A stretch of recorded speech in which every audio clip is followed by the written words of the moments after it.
Henry the Green Engine. Coal.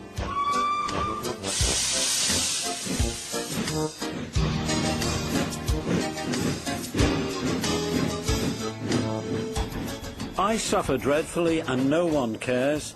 Rubbish, Henry, snorted James. You don't work hard enough. Henry was bigger than James, but smaller than Gordon. Sometimes he could pull trains. Sometimes he had no strength at all. The Fat Controller spoke to him. You are too expensive, Henry. You have had lots of new parts and new paint too, but they've done you no good. If we can't make you better, we must get another engine instead of you. This made Henry, his driver, and his fireman very sad. The Fat Controller was waiting when Henry came to the platform. He had taken off his hat and coat and put on overalls. He climbed to the footplate and Henry started. Henry is a bad steamer, said the fireman.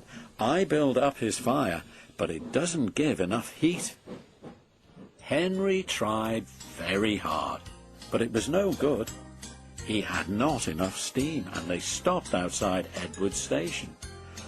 Oh dear, thought Henry sadly. I shall have to go away. Edward took charge of the train. Henry stopped behind. What do you think is wrong, fireman? Asked the Fat Controller. The fireman mopped his face. Excuse me, sir, he answered, but the coal is wrong. We've had a poor lot lately, and today it's worse.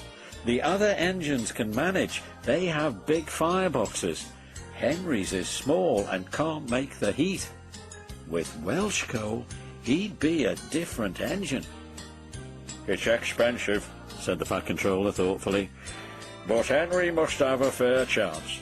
James shall go and fetch some. When the Welsh coal came, Henry's driver and fireman were excited. Now we'll show them, Henry, old fellow.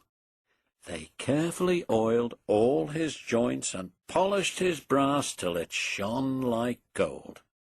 His fire had already been lit, so the fireman made it carefully.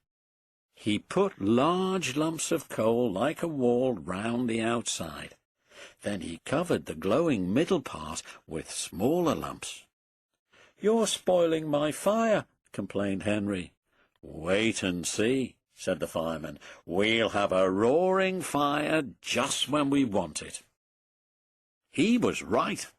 When Henry reached the platform, the water was boiling nicely, and he had to let off steam to show how happy he was.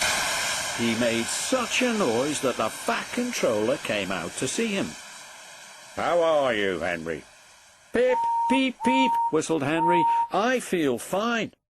Have you a good fire, driver? Never better, sir, and plenty of steam. No record breaking, warned the Fat Controller, smiling. Don't push him too hard. Henry won't need pushing, sir. I'll have to hold him back. Henry had a lovely day. He had never felt so well in his life.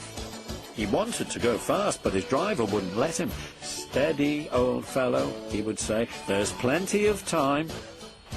They arrived early at the junction. Where have you been, lazybones? Asked Henry when Thomas puffed in. I can't wait for dawdling tank engines like you. Goodbye. Whoosh, said Thomas to Annie and Clarabel as Henry disappeared. Have you ever seen anything like it? Both Annie and Clarabel agreed that they never had.